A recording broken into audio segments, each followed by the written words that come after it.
Il-kap tal-Oppożizzjoni u tal-Partit Nazzjonalista Bernard Grech qal li l-pajjiż għandu Prim Ministru sfidat minn ministri u niesu stess.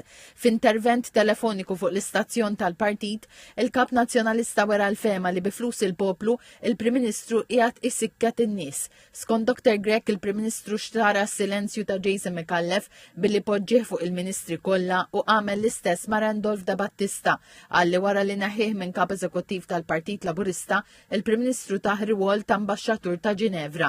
Dr. Grech qal li l-Partit Nazzjonalista m'għandux fiduċja fil-Ministru Byron Camilleri u qal li dan għandu jerfa' r-responsabbiltà għal dak li qed iseħħ fid-Dipartiment tal-Karti tal-Identità.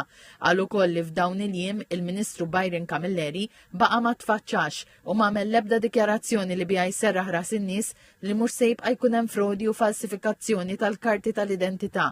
Żied li l-Ministru Camilleri baqa' ma qalx x'inhu jagħmel biex jindirizza din il-kwistjoni.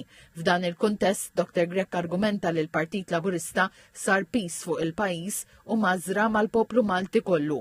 Skontu dan juri li l-Prim Ministru Robert Abela mhuwiex fit-tmun tal-pajjiż u minħabba li hu dgħajjef qed jipprova jmexxi bil-pont tal-ħadid u jifred biex isaltan. Sostna li bekk Abela firet il-Partit Laburista u dajjef lil gvern. Il-Kap Nazzjonalista qal li l-Prim Ministru lab lil Joseph Muscat u lil Chris Fearn biex issa spiċċa iżolat. Huwa kritika lil gvern li qal mhux iffukat fuq il-poplu li falla fit-trasport pajjiż jeħel fit-traffiku kif ukoll bisptar iffullat fejn m'hemmx biżżejjed sodot. Minnaħa l-oħra semma kif il-Partit Nazzjonalista għandu pjan ċar għal kull settur fejn il-bniedem ikun priorità. Spjega li l-pjan tal-Partit Nazzjonalista hu bi priorità oqsma tal-enerġija, is-saħħa, l-ambjent u l-edukazzjoni. Fost l-oħrajn semma li Gvern Nazzjonalista jordna assessjar ta' sistemi infrastrutturali tal-pajjiż.